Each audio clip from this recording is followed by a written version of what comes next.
Buongiorno. Mark my words, Mel. Early by Christmas. Even now, less than a score of years after the World War, Hostilities exist. There is no blinking at the fact. we shall never surrender! This is the Militaria podcast, brought to you by your friends at Queen City Militaria, Wehrmacht Militaria, and SMG War Relics.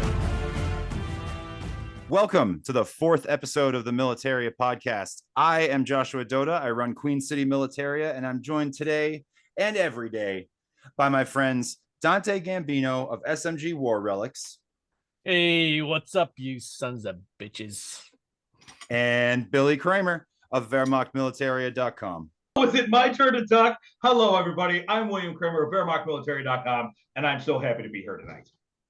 And every night, Bill, I hope. So, Yeah, boys, this one, I'm really excited for this one. I'm really excited for this episode, though. I'm excited for it too. Before we get into the subject matter, let's just check in. What's everybody drinking tonight, and how's everybody been? Let's start with you, Dante. Hey, I'm representing my some of my old stomping grounds. I lived in Rochester for about 7 years, and I picked up some. When I go back there to visit family and friends, I pick up a little Rohrbach Brewing. Good stuff, vanilla porter. They're really known for their Scotch ale. You want a great Scotch ale? Rohrbach Brewing. If you're in Western New York, get some in your local grocer. Damn, dude.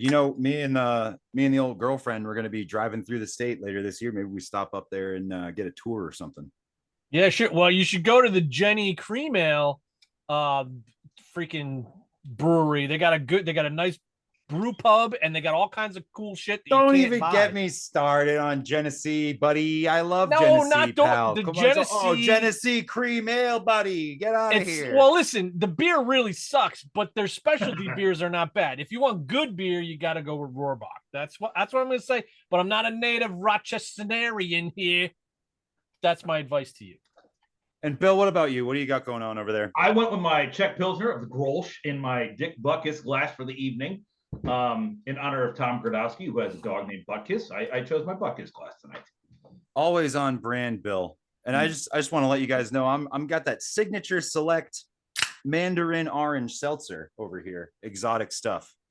Are you tending to shy away from the diet ginger ale sugar-free that you had last time, or are you on a strict diet? No, dude, I was drinking too much of it and we were going through it too fast. But the thing is, Carmen's the one that mostly drinks it. Right. So I was drinking all of it. She was like, hey, chill out a little bit on the fucking ginger ale. You're not a fair share opportunity. Yeah, I get it. You're taking too much. Yeah. Every once in a while, a loved one has to step in and say, hey, we're worried about you. You're drinking too much sugar-free ginger ale. And it's just a part of life. You got to focus up. Okay. You've been straying from the path. I had a long, adventurous day, actually. I'm happy to sit here and have a beer with you guys. I actually went to my dad's studio and photographed a bunch of flags. Was up on the ladder and everything like that. And then I came home and got ready for an update to do tonight. And I think there was 24 items we did. So that's going on right now while we're filming this. And then I had a couple good orders today. So today's been a pretty productive day. Although you might remember I did want to eat my habanero cheddar brats, but I didn't do that. So I'm filming without food in my tummy for you guys. So I hope you appreciate the sacrifices I'm making for this podcast. Bill, I just want to let you know I'm going to drop in a picture of those brats right here. Dante, how are you doing, buddy? What's new with you? Well, let's talk about sacrifices for this podcast, because I was fully engaged in going to my pool at my HOA, which is dope, by the way. And there's a lot of PM people there that are they like to get their drink on. So I like to hang out. We like to have a good time over at the old HOA. The HOA pool. Mixer. Oh, it's a good time. Everyone's getting blasted and talking shit. And I had to cut it short. And but you know what? This is an important thing that we're doing here, guys, and I really enjoy it. So I'm happy to break loose from that and cut over here and have some good banter about some exciting stuff. It is exciting stuff, and that brings me to the topic of today. One of my personal favorite fields of collecting when it comes to German military, and that's Frauenschaft badges. And I want to apologize right off the bat for any pronunciation errors that you may hear throughout the episode, because they're going to happen, but I do them in good faith. Oh, yeah. We love to mispronounce our things here, being typical Americans, of course. Yeah, I'm not gonna beat myself up over it, but I figure most collectors have encountered membership badges from the Frauenschaft. Would you guys agree? I would say absolutely. It's one of the most common enamels, especially that you're going to run into, and the pricing on them is insanely low for what you're getting. For sure. I mean, and that's the thing about Frauenschaft too, is like what you're saying, a lot of bang for your buck. There's so much variation throughout the badges, throughout the types of badges. I've been collecting it for a while. It's not my main focus, but it's one of my little pet collections that I got. And even in researching for this show, I was finding out details. I was like, I can't believe how much went into these badges. I think that no one remembers how popular women were in Nazi culture and their role and everything else.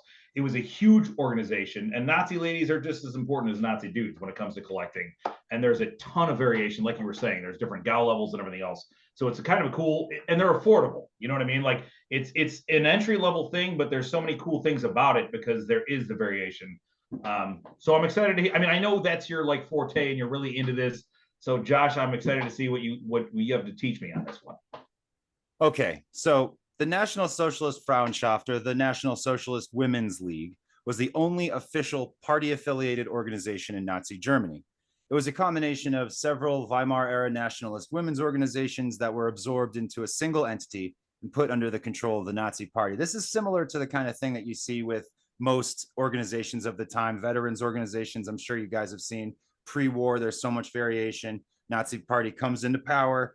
It's all standardized. It's one name. We stop having those more local groups. So, Josh, the NS-Frauenschaft, I think it was actually a different organization earlier on, but then it came under the NSDAP umbrella.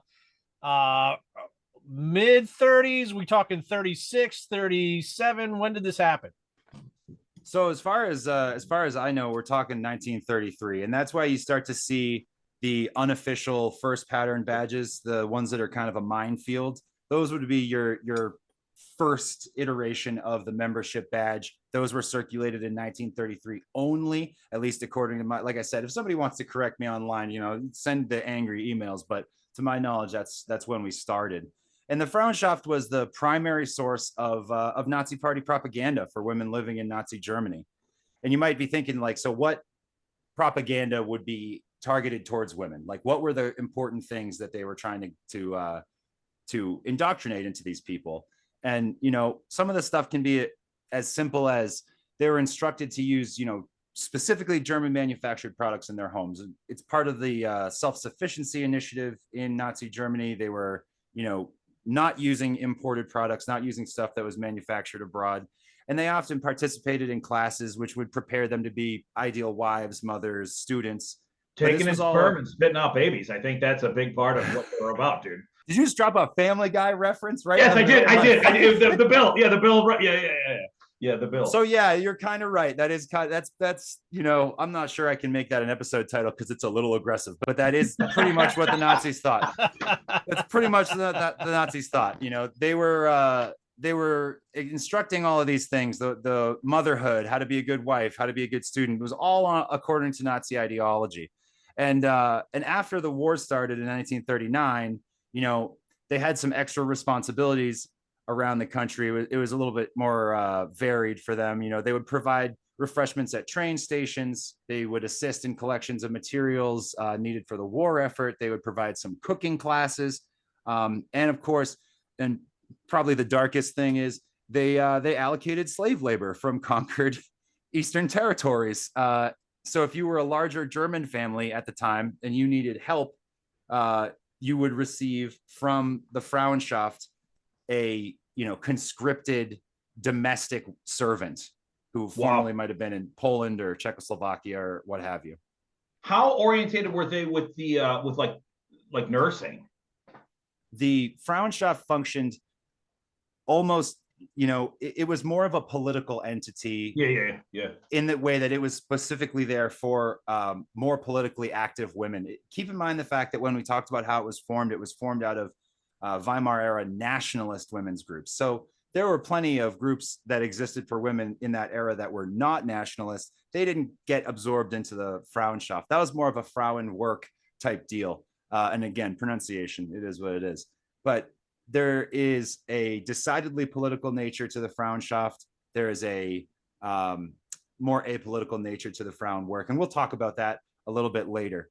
But as far as the Frauenschaft, I would say, how does it run into nursing in Germany during World War II? The Frauenschaft had a weekly paper. Their paper was the NS-Frauenwerk, which I believe is the Women's Monitor. And it focused on a lot of stuff that would glorify women's roles across Nazi Germany. So we would be looking at stuff like nursing. We would be looking at ways that women were helping in the war effort. And it also focused on topics like anti-intellectualism, anti-communism, the importance of motherhood. And the importance of motherhood also gets into some weird stuff. There's some artwork that's published, some poems that are published in the Women's Monitor that explain that having children is like a form of immortality. Like it's very, Nazi. You're getting the political spin. One of the things that I always thought was interesting with Frauenschaft badges was the amount of them that are on the market. The commonality of this badge is pretty in depth. But when we look at the research on the actual membership levels, we're talking about 2.5 million members at the peak, I think, something like that. So it seems kind of low for the amount of badges that are actually out there in the market.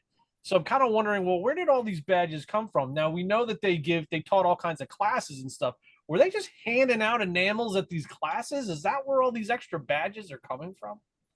No, I think we talk about membership numbers. It's actually really interesting that you bring that up. In 1938, they had reached the 2 million member mark. And at that point, we're just on the eve of war starting. They're at what is arguably like the healthiest that the organization will be. They took up equivalent to about, that's 40% of total Nazi Party membership at the time. Like 2 million members of the Frauenschaft is 40% of the Nazi Party. And that, I think that there's also sort of like a disconnect. Like you said, these badges, I've seen them listed on some dealers' websites as like a tinny almost, and I think a lot of that has to do with the affordability. People think it can't be a enamel membership badge in the same vein as a Nazi Party badge because it's only worth, $40, $60, what have you, depending on what you got, if we're talking about standard membership. But your standard members, they joined the organization, they paid dues, and they wore the badge the same way that they would with anything else. It functioned a lot in the same manner of most associations and organizations in Germany at the time. You paid your dues, you had your membership booklet, you received your membership badge, you wore it because you were paying those dues. Josh, do you have anything? I don't think I've ever seen a membership booklet from the Frauenschaft. Do you have anything like that dialed up for us to look at today, or no? I actually do. Let me get the screen share going here. I borrowed this from a great article about the Frauenschaft from Military Trader, which I'll put a link to in the description so you guys can check it out. Got a lot of great information from that article for the show, and wouldn't want them to go uncredited. But here's a great example of a Frauenschaft ID booklet, and you got that awesome cover behind it too, showing the Type 1 badge and the logo. It's pretty cool. So this is actually very similar to the Deutsche Arbeitsfront and the party itself in that you have your membership dues and your stamps of your monthly submission to the group. Is that what I'm looking at here? Oh yeah, yep. That's actually something that I'd like to highlight when it comes to just the items that I do have prepared for today. Is like this organization was more than just badges. I think so often people will run into things like, just a standard membership badge. And you forget that just like all other organizations in Nazi Germany, they had something for everybody. So for my own collection here, a funeral sash, just something that you might not come across when it comes to this specific organization. It's a road less traveled in collecting. Figured it'd be cool to share. They're just as active and present as anyone else. I had always wondered like what the Frauenschaft collector in this hobby looked like. And I always envisioned like a jean jacket vest without sleeves. And I totally see it. And I really do see it. Frauenschaft, it might be the punkest avenue of collecting. I think I could it's affordable at the very least, which does work with most punk adherents. But yeah, just some other stuff. I mean, you can check it out. Standard construction is the same as anything else, just to give you guys a little bit of a closer look. It's a little more unfinished over here on the edge. But that's another thing about the sort of Frauenschaft ephemera and ephemera like this in general. You're looking at something that was meant to be used once. And so it's remarkable that any of it survived in the condition that it's in, but obviously we're grateful when we can find it in good shape. In its own right, though, you would think like they would, women with sewing, they would pay more attention to it and make it actually a little fancier than it is. I mean, it is very rustic. And what is it dated? Is there a year on it? There's no year on that, but bringing up what you just said with sewing and stuff, this is an unfinished Frauenschaft banner in my collection. I got this from my buddy Peter. Okay. No. I think I sold it to Peter. I'll just stop talking. I know where it came from, Bill. I got a fun story for it. All right. I was down there at Spars in Long Island City. I think it's been a few years. I had sleeves on at the time, but was I wearing a vest?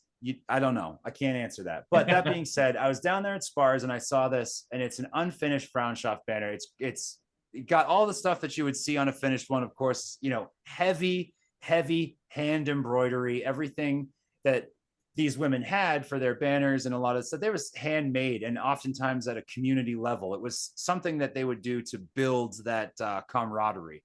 It was an art project, more or less, right? And a cool thing. Yeah. Cool thing about this one, aside from that real heavy embroidery where you can tell somebody's wife, somebody's grandma was just sitting there fucking just over and over again, right? is you can see it from behind. So let me switch it up real quick. And I love looking at women from behind, so I can relate to that. So anyway, yeah, well, that's what look, you check it out. You can even see this is the stuff that would be hidden normally. And you would never want to deconstruct something that was original because they're rare pieces. But you can see just how they did it, the sort of that rustic nature you were talking about. This is not a straight line. This is not done by machine. This is somebody sitting there, and there's so many human elements to it that it becomes more interesting knowing these weren't mass produced. This was something. Yeah, that's very, very cool point. Yeah. So Josh, why is this unfinished and not removed off of a larger banner? Because to me, it looks like it was removed off of something else. I mean, it's possible. I honestly, you know what, dude, your guess is as good as mine. If you think it was removed, I could see it being removed. The only thing that's ever given me pause about it is some of the threads on the front. But, now that you say it, yeah, maybe it is actually deconstructed. But, the point is the same. I didn't deconstruct it, and that makes me feel better. Well, of course. You don't want to ruin a perfectly good item. No, it looks great. It's a great insight to the construction, especially from behind. We like it. We like it from behind, right, buddy? You guys are getting racy today. You guys are the episode about women's clubs is really getting you guys all hot and bothered. I appreciate that, because I'll tell you what, we need super excited. We got to have more people interested in it. It's a great field of collecting. So, let's see what else. Can we talk about just how there is, the Frauenschaft and Mother's Crosses, they do kind of help get women into the hobby, or at least get the missus interested in it a little bit. What's your boyfriend or your husband into, and they show you a Mother's Cross or Frauenschaft stuff, and they teach you about it, and it gets them a little bit more engaged in the hobby. I think it's a great thing, and I wish there were more women's related things that we could speak to get the ladies more involved. No, I completely agree. Every time that I bring up the fact that, there's a significant amount of attention to women's objects in my collection, I think it's something that the women in my life tend to be like, oh, that's actually interesting.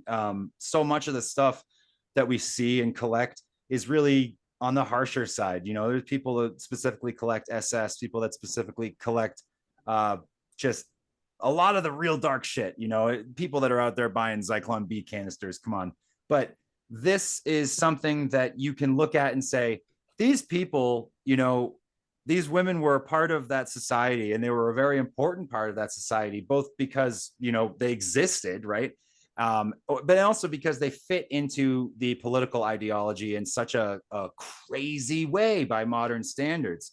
And so I think there's definitely interest that builds from women towards women's objects, but then that brings us into a greater discussion. Most collectors aren't women. So women, Come on, come to a show.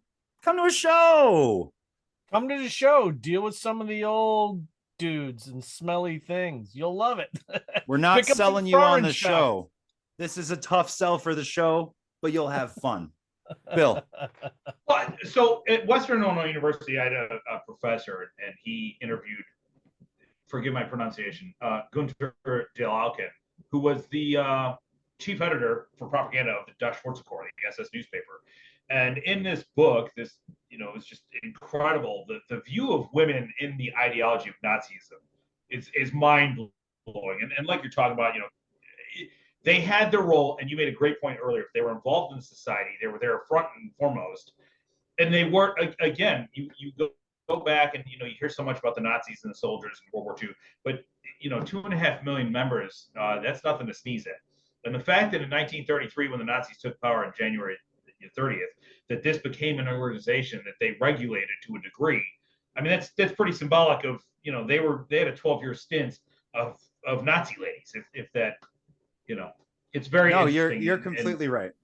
You're completely right. And we're talking about something like that's full political mobilization, right? So they take power. They need to engage as many people as they can, as fast as they can. And the women's organization is the Frauenschaft, the Frauenwerk too. Like I said, we'll talk about it in a second, are great examples of that, where they were basically like, okay, like, there's an ass for every seat, as I said before.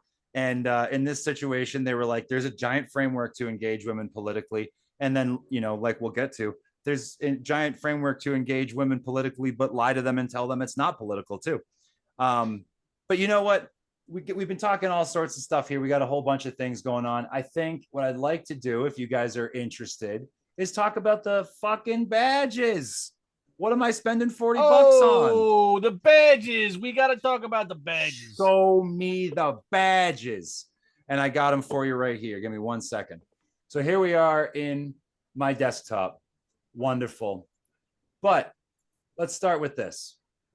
For this episode, I have done a little revision of a chart that I made a while back. This is the what kind of Frauenschaft badge do I have chart. And you'll see, we're going to go through them. We're going to talk about everything because just the level of detail that is here is pretty ridiculous. The stuff that they thought of. So starting off, we got the 1933 badge. Have you guys run into these badges before? I've not ever seen one in hand, to be honest with you. Bill, what about you? Yes and no. I don't have a frame of reference like to show you. Another thing, real quick. If somebody out there has a 1933 badge, a listener or viewer, that you can actually send us and show us, we would love to see what you have in your collections.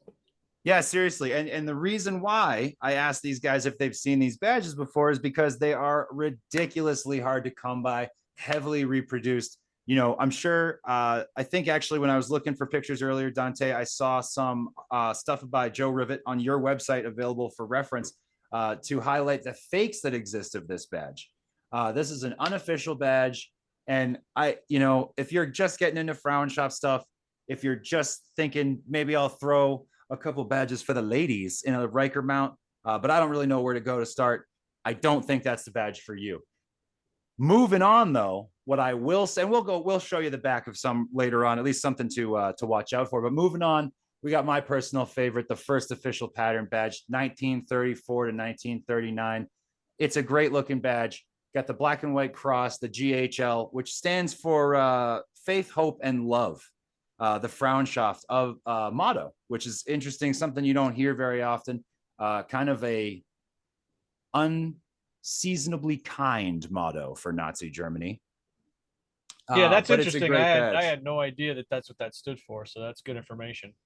Faith, hope, and love. I could be wrong. It's been a few years since I was in Sunday school, but I'm pretty sure these are tenets of Christianity. I think this is a biblical reference, but I could be wrong. Again, there's some co-opting of religion. And certainly, that's why there's a cross, right? I mean, the cross connects to religion, I would assume. Right. It's a good thing that you're bringing up. And then you know what, we can move on from there real quick just to say what's pattern 2, the second official badge. And that one completely ditches the cross. It's wartime. We're done with the cross. We're putting the rune in there, the life rune, something that you see very frequently associated with women because, of course, the giving life. I believe the Lebensborn program used it as well. I think that's isn't that the medical rune in I know for the Hitler Youth and the RAD as well. The diamond had that rune on it as well. It deals something with medical. I could be well, I think that you're absolutely right. And the reason why, again, is it's, women get the association of this rune because it's giving life, right? It's mothers giving life. Medical, if you have this rune, I mean, off the top of my head right now, I can't recall, but I would assume that a medical association would be protecting life, right? We're talking about life being the up-facing rune, down-facing rune being death. And you see that on old German headstones as well. If you look up pictures, you'll see a lot of born with the up-facing rune for life, death with the down-facing rune, instead of the actual words, born and dead and all that. So now that we've established what the three badges are that we're looking at here, and we're going to largely speak about just the official patterns, let's talk about some of the details. You guys will often run into badges that have a colored border on them. So on the left-hand side, what I have here is a little chart to tell you what administrative level the colored border is indicating here. And you'll see that Christ changes 1939. The war starts. We get out of black. We go into white. So you'll find both black and white badges symbolizing the same thing, depending on what type of badge you have. And then over on the side here for each badge, the type 1 and the type 2, there's a little legend to show you. We have so many implications from this badge. There's so many things that you can tell about the member that held your original badge. If you have, for instance, a type 1 badge with a thick silver border, then you're looking at a leader badge. And this is such a simple design compared to the type 2 leader badge, which I'll zoom in on here. I'll zoom in on here, which you can see is that the oak leaf border that I think we're used to seeing, it implies leader, implies honor, something like that. And then with type 1 badges, if you're getting one with no, like a thin silver border, rather, like no real border there on the side, but you got the colored border, then it's implying that your general staff and what administrative level your general staff at. And then, of course, below that, like the legend says, we have the membership, which features pretty much no border at all. Now, when we shift into the second pattern of Frauenschaft badge, we complicate this even more. The no border for a member stays, but then we have what I've kind of Americanized into general and essential staff, but I believe it's Stab and Engererstab. And again, pronunciations, but it is what it is. Generalstab. Thank you, buddy. Appreciate it. So essential staff, my terminology is your thick silver border on a type 2 badge. And then, of course, a thin silver border for more general staff, and the oak leaves at the top for a leader. This badge then gets further complicated because if you were a member of the Nazi Party, you wore an eagle on your badge. If you were not a member of the Nazi Party, like the chart says, you would have a sunwheel swastika at the top. I can illustrate that real quick for you guys because I don't know about you, but I so infrequently run into a non-member badge that I had a bitch of a time just trying to find an example. So here I have to hand it to you. I never knew that about with the eagle. You're showing the Orts level here. Does it go into Kreese as well? Like, is it across the board? Like it is. That? It goes. Yeah. So here's one I lifted from Dante, and thank you again. Dante provided a lot of the pictures from his website for the show, and some of them came off the internet, just random Google search. So, again, if anybody's upset, shoot me an email, and I promise I'll read it. So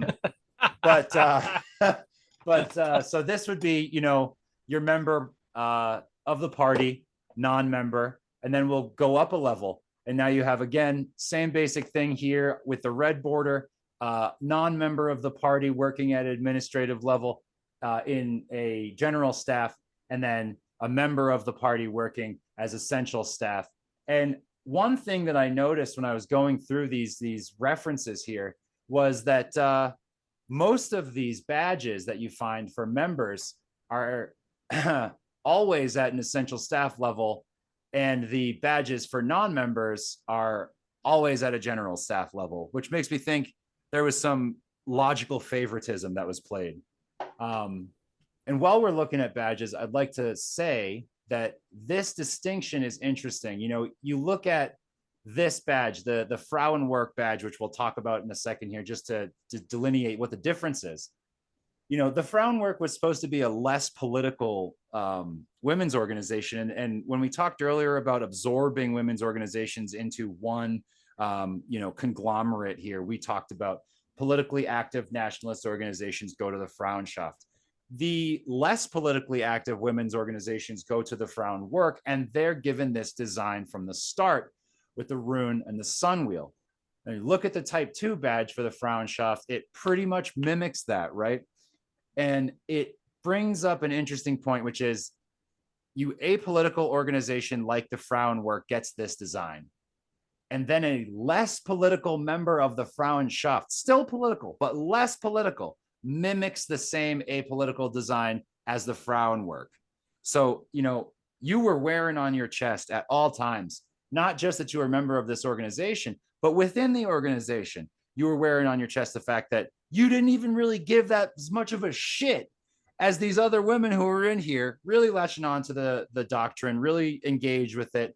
This was somebody who was still a member, but just from the fact that we see there's no eagle, now becomes someone we know they weren't a party member. And that is an interesting perspective. I wish we could delve more into that. You know, why were these people members of a politically active women's organization about nationalism, but not members of the Nazi party? It is interesting too to see the sunwheel swastika versus the eagle. I mean, in a way, the sunwheel swastika in its own right has more presence on the badge. It's actually kind of more predominant than the eagle.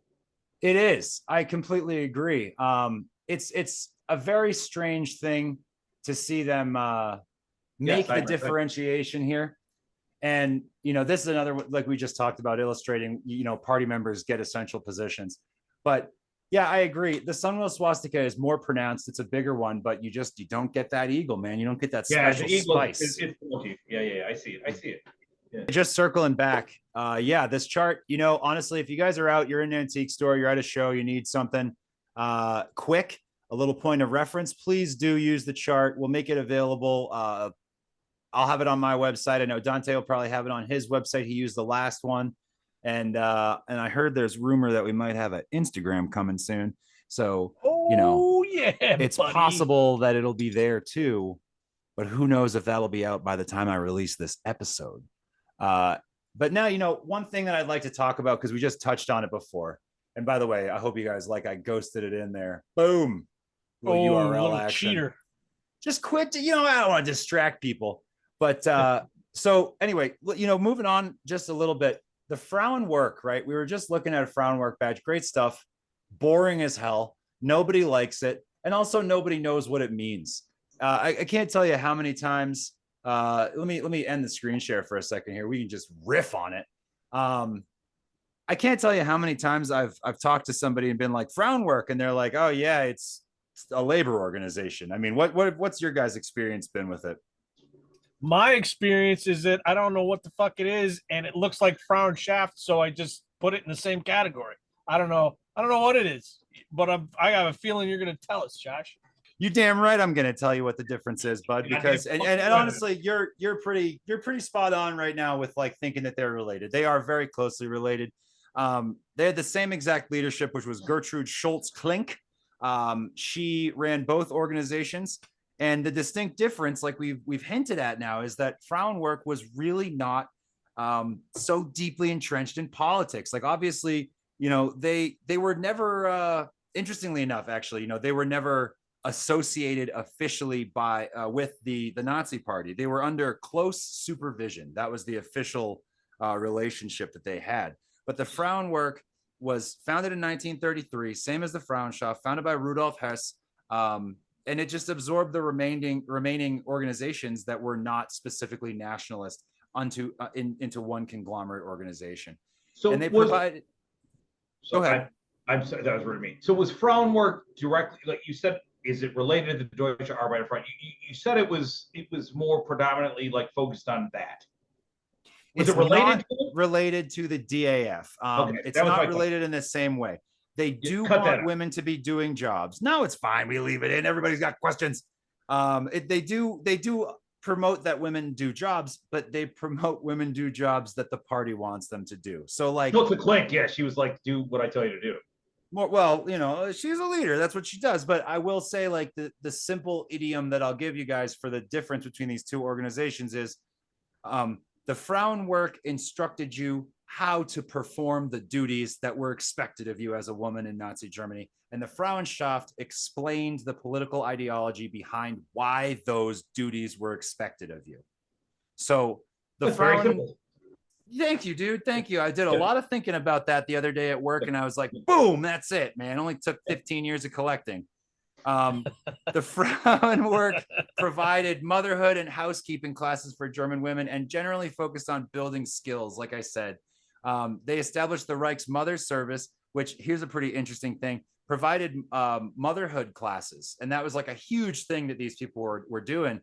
From 1934 to 1937, they performed 54,000 courses in Germany on motherhood and educated 1.4 million German women in that time. I mean, this is 34 to 37. We're not talking about like the entire 12 years that the Nazis were in power. So they wasted no time being like, you don't want to be super politically, motivated. That's fine, but you need to know what we're doing, and you are going to fall in line with it, right? So all of this was sort of to accomplish that goal. Really interesting, man. Really cool. I never knew, the depth of it. Thanks, dude. I appreciate it. And, I have a couple things here to show you. Let me grab that screen share one more time to show you some boring Frauenwerk stuff. And then we got a little game interject to real play. quick? Dante, what do you drink? Dante, are you drinking what I'm drinking now? Oh yeah, buddy. You know what I found in the back of my fridge? Did you already open it?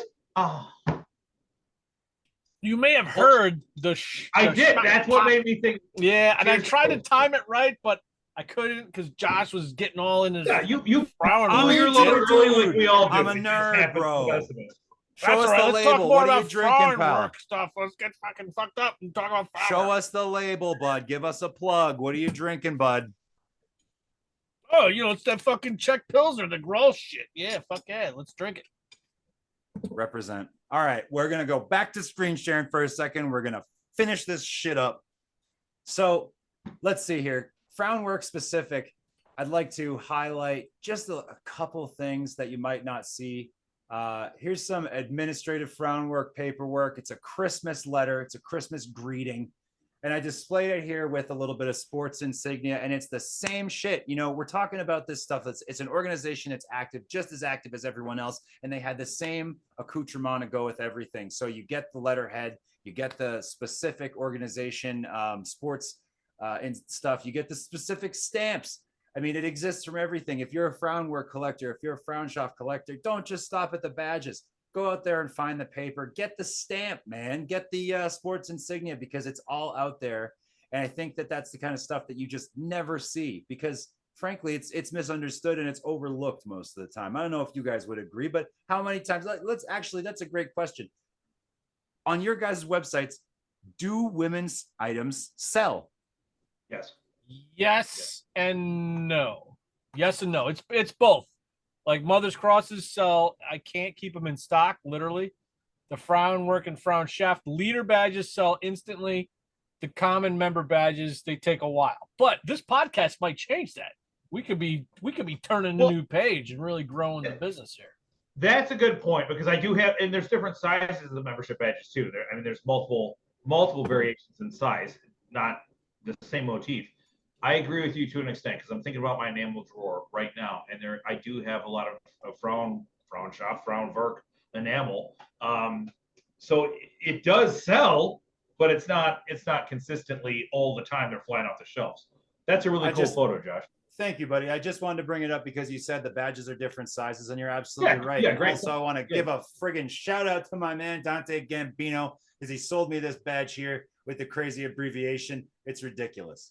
It looks stupid. It's absolutely ridiculous. Josh, I wanted to bring up something Do you remember back? I think it was a Mac show. It must have been like 4 or 5 years ago, where we were talking. We were in the hotel room. We were talking shop, and we were getting crazy. We're talking about Frauenschaft, and we're like, Yeah, and Josh it's a says wild something night. like, It's just the kind of thing you don't tell your mother about. You know what I'm saying? Josh says something like, that shit doesn't sell anyway. And then literally within 2 minutes of him saying that, I get a website order for some dude that ordered like 5 Frauenschaft and Frauenwerk badges off the site in one shot. The timing couldn't have been better. And I was pretty much like sold. And then I was like, from then on out, I bought every single Frauenschaft and Frauenwerk badge I could ever find. Dude, I'm never going to tell you that they're not going to sell, but this is why I asked you the question. I don't think they sell with frequency, and that speaks to the same thing we were just talking about. They're misunderstood. They're overlooked. Yeah. Compared to a for party sure. badge, yeah, they don't sell as fast as that. Well, they don't Yeah, have quite the appeal of a party badge to begin with, but So anyway, this as we were looking at a second ago, and I'll bring it up again, different size badges. Here you got this very large badge. That's still standard membership. We're not talking about anybody in any important role. And underneath it, you got a medium-sized badge and a small badge. And again, same organization. You see this weird variation when it comes to the text, how much is actually on the badge. Some of it's even less than this. Bill, what's up, buddy? I just have a real quick question, Josh. I noticed there's not a GAL level, and I just wanted to ask you, do you even collect these things, or what is your story? Dude, I don't have one right now, but you know what? People always say, oh, you put it out there that you do this, so people must try to sell you stuff all the time. Listen, and maybe that's how you told hey, me? Listen, man, come to me with that badge. If you got it, I'll probably take it off your hands. Help me complete the That's what I was going to say. You told everybody to get me a second pattern Luftwaffe for Christmas. Well, Josh needs the GAL level Frauenschaft. Well, put it up, dude. I need it. Hey, can I piggyback off of this? We're talking about the sizes of the badges, and we have probably at least 3 distinct sizes, right? Size matters. Yeah. Well, size does matter, and let's call a spade a spade. The bigger ones sell. Okay. So well, it's striking, and you know what the thing is, dude. The detail's so much better on a large badge. You can't beat it. You put that in the center of a bunch of small badges. It's a great display. All right, so we haven't gotten to the brass taxes. What is the difference between the 3 sizes? Did it matter who got what size, or could you just request whatever you wanted, or did you get 3 of them? Size of the woman. Maybe the bigger girl got the bigger badge. The big girl's got the big badge. Look, man, this is where I'm going to put it on you as the viewer. If you know why the big and small badges exist, you fucking send me an email and let me know, because I don't know. Dude, that finger is really obtrusive. It's like right in my shit. I feel violated. Oh, could you not see my face? Hold on. If you're the viewer and you can tell me why the big badge exists, you send me an email, send me a tweet. Anyway, getting back to it here. Let me get the screen share going again. So yeah, there's a lot of variation. Even in this picture, you can see a good amount. And I like to highlight the fact that a lot of the books will use the same first pattern design. And you'll notice that even after the design changed, the banners didn't change. For the most part, you see a lot of the type 1 design is what's used in the banner, probably because it's easier to hand embroider a static swastika than it is a sunwheel swastika, to be completely honest. But it's just neat. It's neat to see it reflected in the publications of the time. Like right here, you got songbooks. Just pick them up when you can, because they're not an easy thing to locate most of the time. Now, Dante, earlier you were talking about Mother's Crosses, and I know that my friend Billy brought some cool stuff to show. So Bill, why don't you just show me what we're looking at here, bud? Let me hear about it. Well, again, see, to me, these relate to the 25-year Faithful Service Cross. I think they're just a gorgeous, aesthetically pleasing design. They don't hold a lot of monetary value, but even, I handle so much of this stuff. Not everything's like monetary value related. Like there's things that excite me that are just mundane to a lot of people who are higher end collectors. Completely. But the variation in this hobby of what you can collect, these are rarities in their own right. The gold is a pinback full size cross. That is crazy, dude. I just want to speak to, let me just say, that's fucking crazy. Yeah, and it's really cool. And I think Dante brought up the point the other day when we were in group chat that, this was an option to order. You've got the lapel version, the smaller miniature version on the right there. But in their own right, it's so cool because it's not just the ribbon. And I know this sounds insane, but from a dealer standpoint, I have always found the silver grades the hardest to find. I don't know why. But it's, for me, in my opinion, it's the hardest one to find. Yeah, no, the silver is always hardest to find. I wouldn't call it rare, but definitely when you're talking about how many golds you find versus silvers, the silvers tend to come up less often. So it's kind of tough when you're pricing things out because you're like, oh Jesus, I see less silvers, but I can't price it less than the gold or more than a gold, or can I? They start to get close, right? And I agree that, you know, and again, the history behind this badge of what Nazi Germany was really trying to do, they were rewarding people for cranking out babies. I mean, when you look at the grand scheme of things, that is what that badge is. And from a historical perspective in human history, that is incredible. I think it's really interesting, dude. What you're speaking about right now is one of my favorite things. When we talk about stuff that we perceive to be very weird as Americans, stuff like this, childbirth medals, this is incredibly strange. But when you look at totalitarian regimes, this is a huge thing. And you find a bunch of Soviet medals for maternity. Specifically, they function in the exact same way, where you're dealing with, the 4, 6, 8, like how many kids you had that also survived to get the medal. So I think it's actually just this like, it's anti-American. We would never picture that happening here. It seems completely dystopian to incentivize childbirth with a government award. But in reality, and especially of the time, right, it was actually, depending on where you lived, more of a normal thing. I think personally, this is the most striking of the designs for motherhood medals. And I just want to speak again to the detail. Look at that, man. You're looking at the detail underneath the enamel, even on such a small piece like this, is still done so well. And it's really cool because, in a sense, it's Art Deco, and at the time she would have been bearing children, would have been in the late 30s, early 40s. Absolutely, it had that theme about it. I think that's a really cool piece. I like that a lot. No, the brooch with the bar, that distinctly of the times, and it looks great. And just to again focus on that, that's nuts. Just you could pick up 100 mother's crosses at a show and never once run into one that actually has a pin back on the reverse. Correct. And that's the variation of collectability. And of course, I have full length ribbons and buttons and snaps and everything else. What I like about the silver there is it does have the Adolf Hitler on the back of it is there. You just got to look close. Oh, wow. Look at that. So they soldered over it, but that's cool too. That's nuts. I bet that's a jeweler item, I would assume, right? Was this a thing No, that you could choose? Those weren't jeweler items. You could order those through a lot of your LDO makers would have that particular brooch available to sell. I'm not sure how many made that exact brooch, but you'll find period sales catalogs with that exact style brooch available to buy. And I think, Billy, yours too, through select makers, just because you notice the back of it is also gilded. The hardware is also gilded the same as the front. So I think that was an option to buy direct from manufacturers in certain situations. But that's brooch gorgeous. Is hard to find for sure. I've had them before and people try to get me to go lower on them, and I won't. That is a high quality, hard to find brooch. And when I get them in, it's top dollar, and they sell at top dollar every time. Dude, I believe it. And Bill, I got another thing here from you. This fun novel, which of course has that facsimile of the Mother's Cross on the front of it. Can you tell us a little bit about that? When did you, is this in your collection? Did you sell this? No, this was something that we had sold on the website, Mutter Butter. She's a big fat lady, I can only imagine. I don't know. I believe she was Austrian in the story here. It's a novelization. I think it's the story of this woman's life and her experiences, and one of those experiences happens to be the annexation of Austria into the German Empire. But it's cool, man. March 13th. Cool to see. Right, it is, and it's not like I couldn't put it down and I read it back to front. I did put it down and I sold it on the website. But it is a very cool thing. That's really neat. Yeah.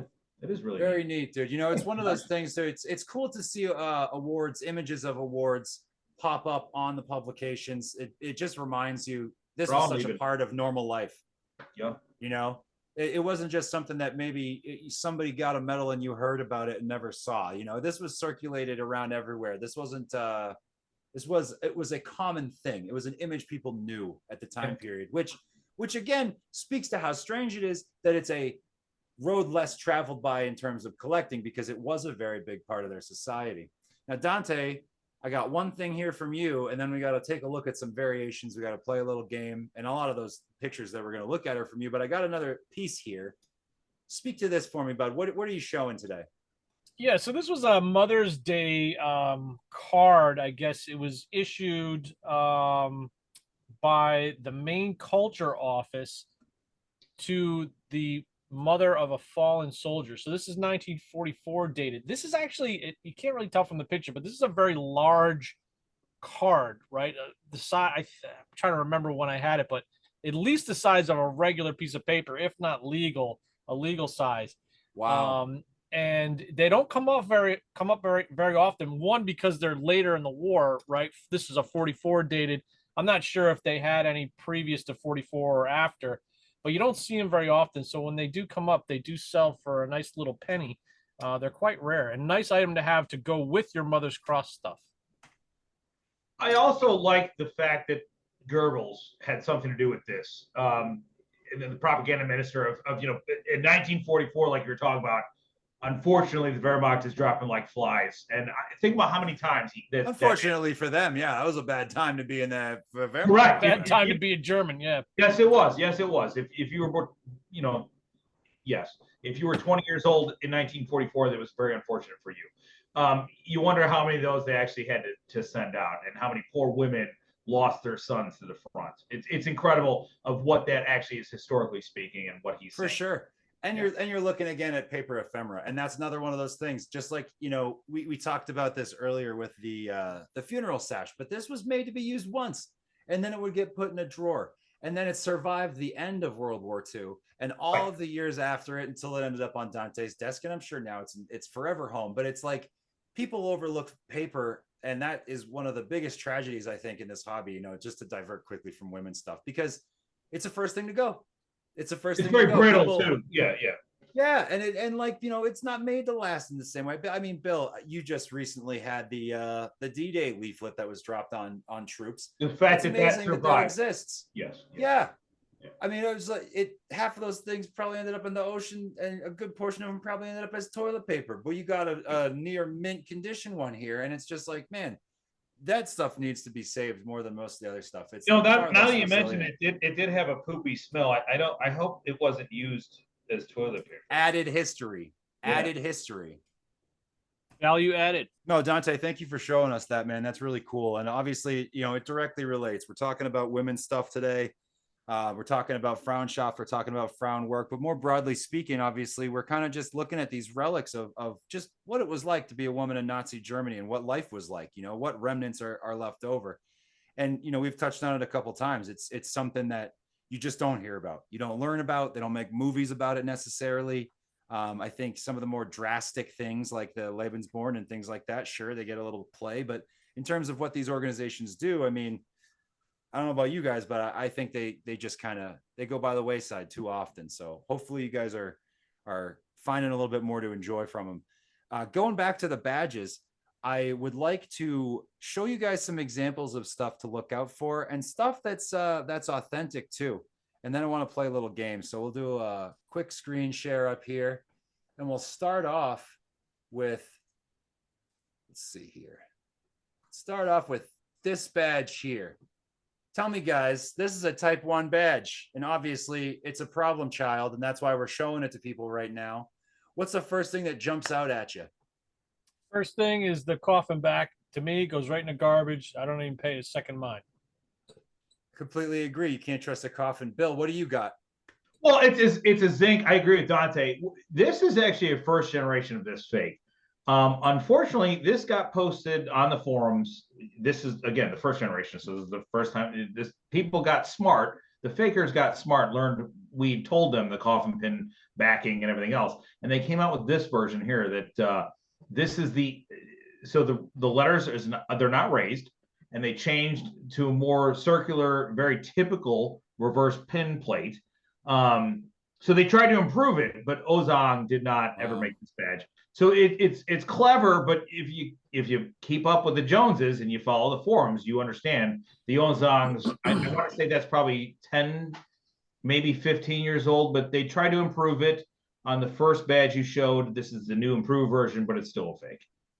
Well, that's really great, dude. Honestly, thank you for showing us both, because I was unaware until you sent me this picture that there has been an updated version of the same reproduction. But it speaks to the same thing. These resources are out there for us, right? But they're also out there for everybody that's trying to screw you over. And so you always got to pay attention to stuff. And so that's what we're going to do now. We're going to look at a whole bunch of backs of Frauenschaft badges. And most of these came from Dante's website. I went through, picked out a handful. The thing about these badges that I'd love people to know is there's a ton of variation in what you see for hardware on the reverse, how they're marked, all of it. So starting off here, I mean, this one shows great honest wear. It's a stone cold original, but it's got that real long rectangular pin plate. I'm not sure you'd see that on many other badges. It's very uncommon that you'd see it on a Nazi party badge. So, that's something to look out for. Moving on, here's a smaller badge.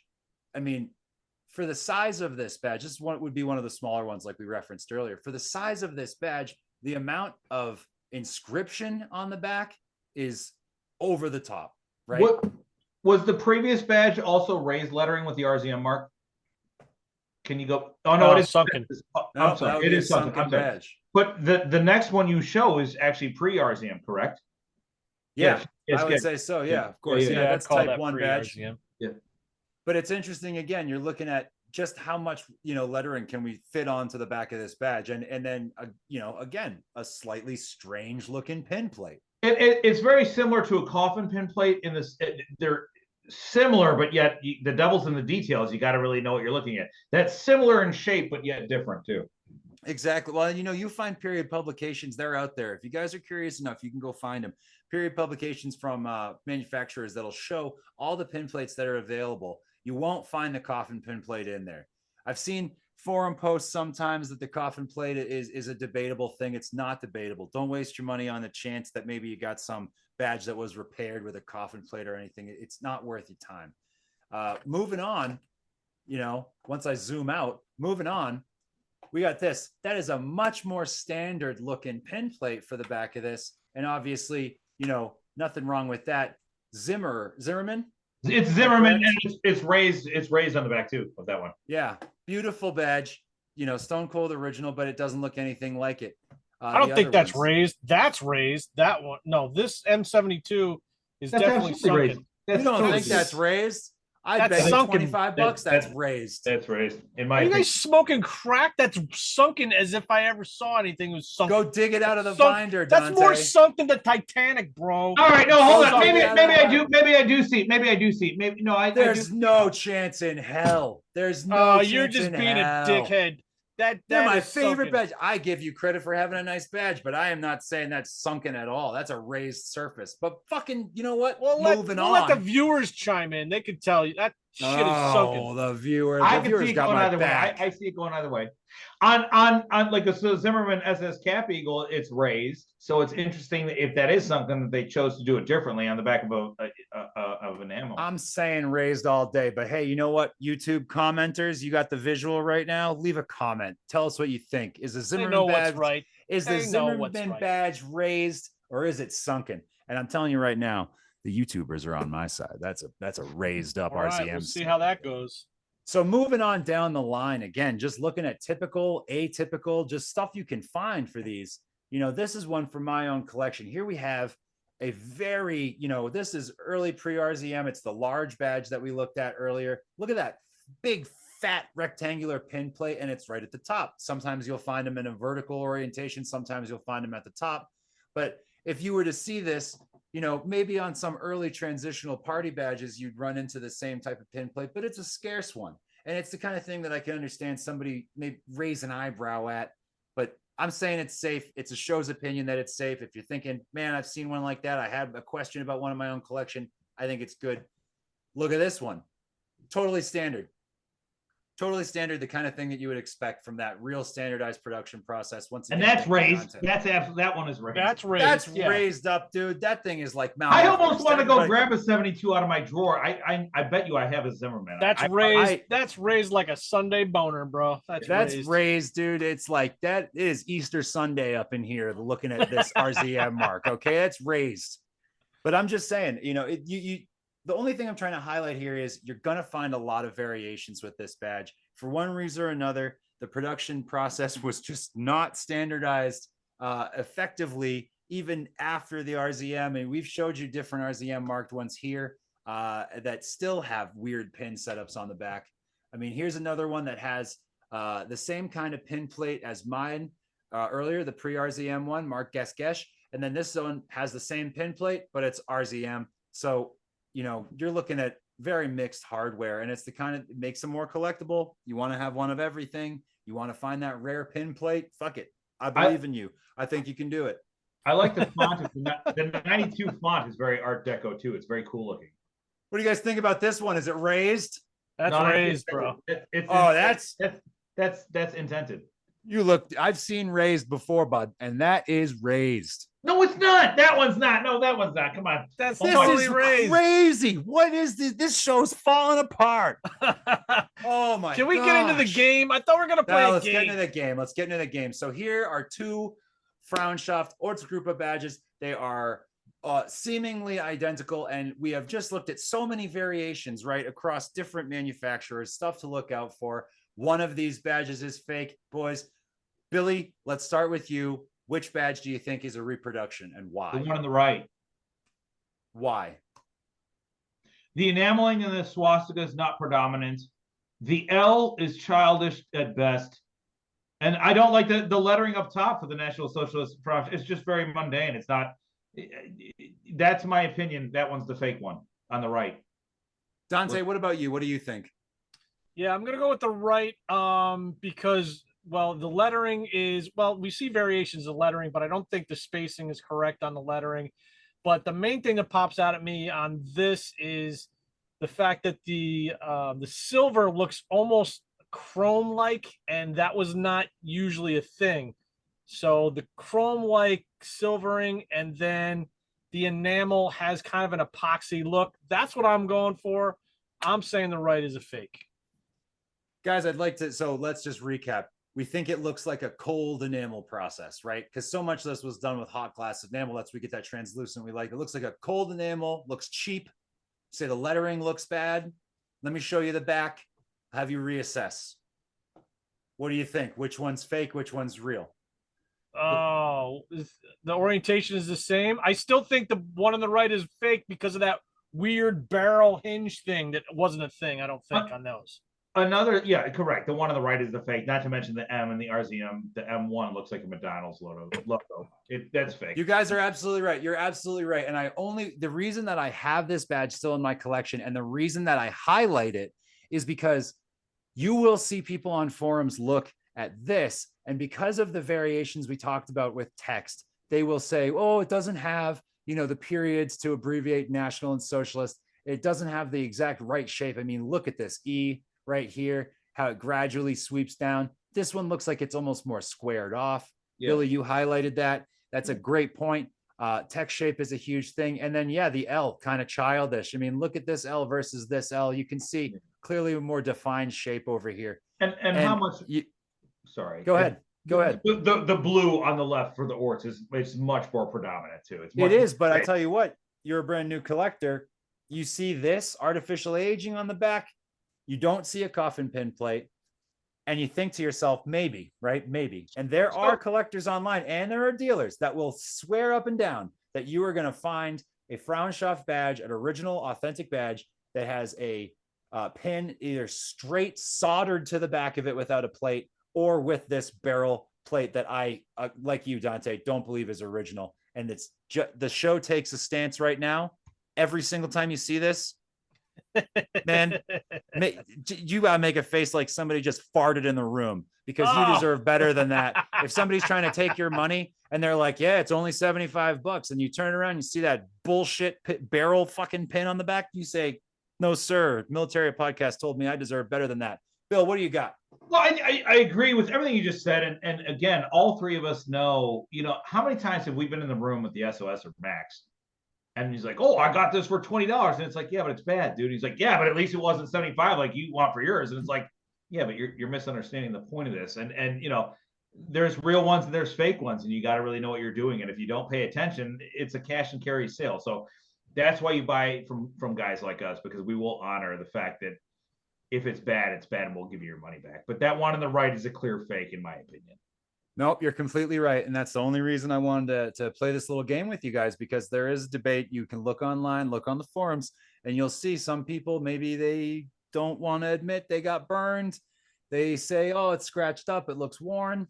It's never, I will never trust this pin hardware setup, and neither should you.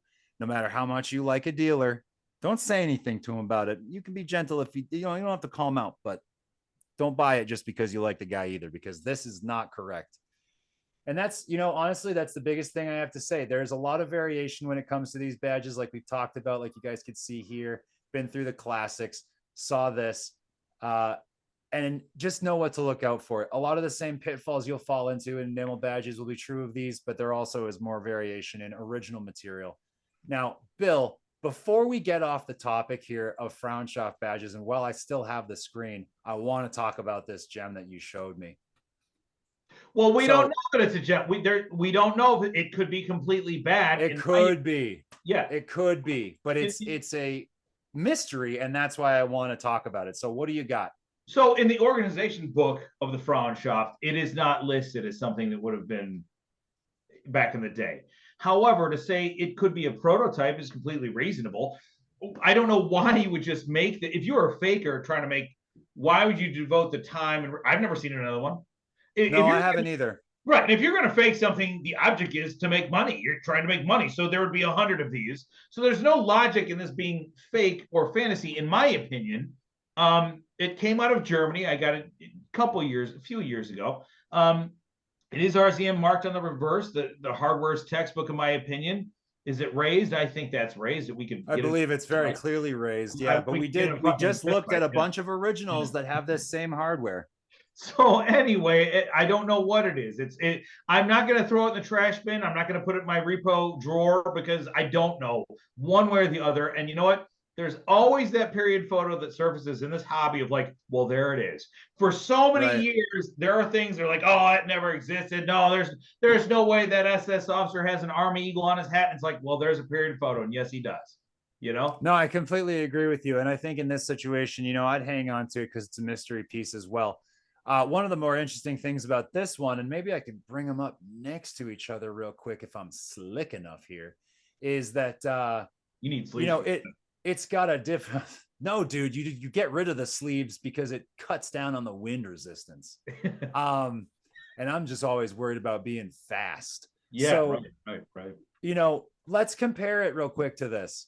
We got your mystery badge here. And I think the most interesting thing about it is that pattern around the outside. I'll zoom in on the guide, and it becomes clear pretty quickly, if I can do it correctly, that these are very different patterns.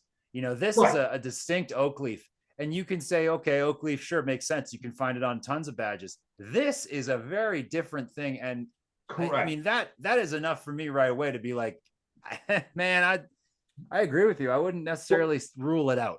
And if you look at the leader badge on your top right there, not only does it have the room, but it's also a rounded bottom too. So the triangular shape on the one on the left is very interesting. Wow, that's true.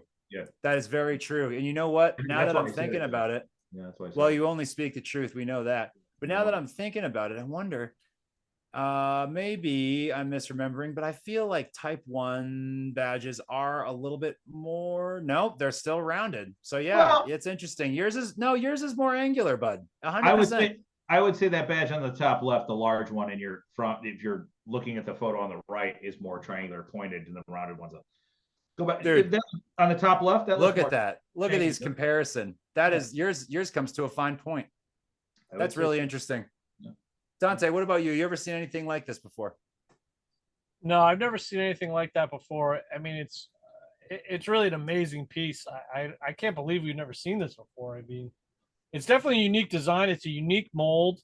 It's its own little thing here. Very cool. Can you compare the shape of the E to the fake badge with the tubular?